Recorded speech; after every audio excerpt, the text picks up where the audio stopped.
Hello, my name is Dan and I'm a very keen home grower of fruit and vegetables, and the main purpose of my channel is to show people how to grow some of their own food regardless of what size growing space, garden or allotment they indeed have. So we're in the month of April and today I'm going to be showing you 5 great crops you can sow today for some really good yields later in the year. We're going to have dwarf beans. These are really good because they can crop in as little as 7 to 8 weeks under the correct conditions. Cucumbers, variety market more. These are the trailing ones and you could just let them grow all over the ground. You don't need to tie them up or anything like that. Sweetcorn. Now this is variety early extra sweet F1. We have pumpkins, Big Macs.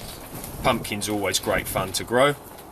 And patty pan squash, variety Bennings Green Tint. Now I grew these last year with great results. They're quite compact plants for squashes, about the same size as a marrow or a courgette plant, and there's evidence to suggest that squashes like these were eaten by the Native Americans, and there's a lot of history dating back to Europeans eating these as well, so very interesting to grow. So to do this, all you'll need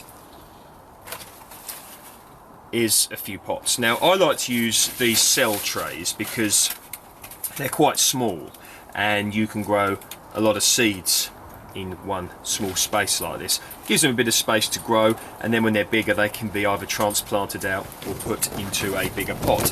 So all I'm going to do is have them in there like that, as you can see, and proceed to fill this up with multi-purpose compost. I also like to have them sitting in a tray. This is just the top of a windowsill propagator, and that allows watering without mess going all over where one is going to sit these.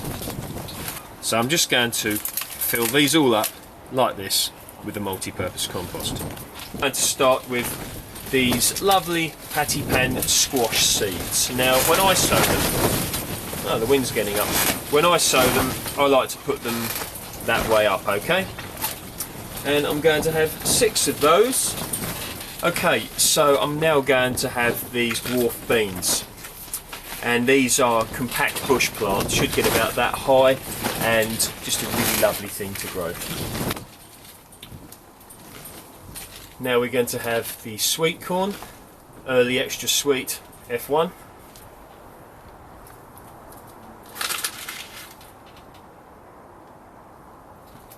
Now when I sow these, I like to put them with the tip at the top. Next we have cucumber, market more, and I'm going to have 6 of those. And once again I like to put them in with the pointier bit at the top. Next up we have pumpkins, variety Big Macs, and I'm going to have 4 of those, and I'm simply going to just put them in that way up again. Here you go. So these are the seeds I've sowed. So what I'm going to do is just put a layer of compost over the top of those. I'll just let you have a closer look at each one. You can see with regards to the dwarf beans, just like when one would sow runner beans or broad beans, you sow them with the eye up there, you see, because that's where it grows from.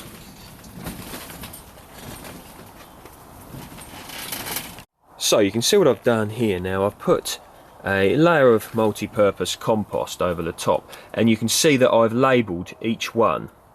And what I recommend all gardeners get, if you can, is a permanent marker, such as this, because it can be very frustrating and indeed annoying if one forgets what they are growing, particularly if you want to propagate from something in the future. So label your things properly would be some advice. So there you go, 5 great crops to sow in the month of April. So what I'm going to do with these is give them a little bit of water and place them on a south facing windowsill, and I'll leave them there probably for about a month or so, maybe a little bit less, bring them out here, but we'll see how the weather goes. And then probably in about 6 weeks they'll be ready to plant outside in the garden. So watering, I'm going to give them a water now. I recommend people get a little watering can like this because it's really handy to get into little cell trays and very good to use for watering indoor houseplants. And like this, nice bit of water like that.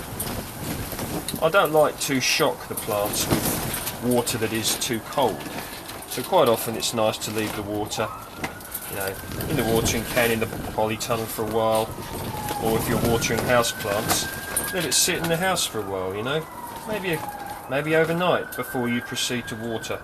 Particularly important if you're growing very tender things such as melons, because they really don't like being shocked by colder water. So I'm going to put these inside now. I'll probably water them every 3, 4, maybe 5 days depending on the weather, and I'm expecting some good results from these. So as always, if you like my work, please feel free to like, share and subscribe, and you can check me out on Dan_Home Gardens if indeed you are interested. See you next time.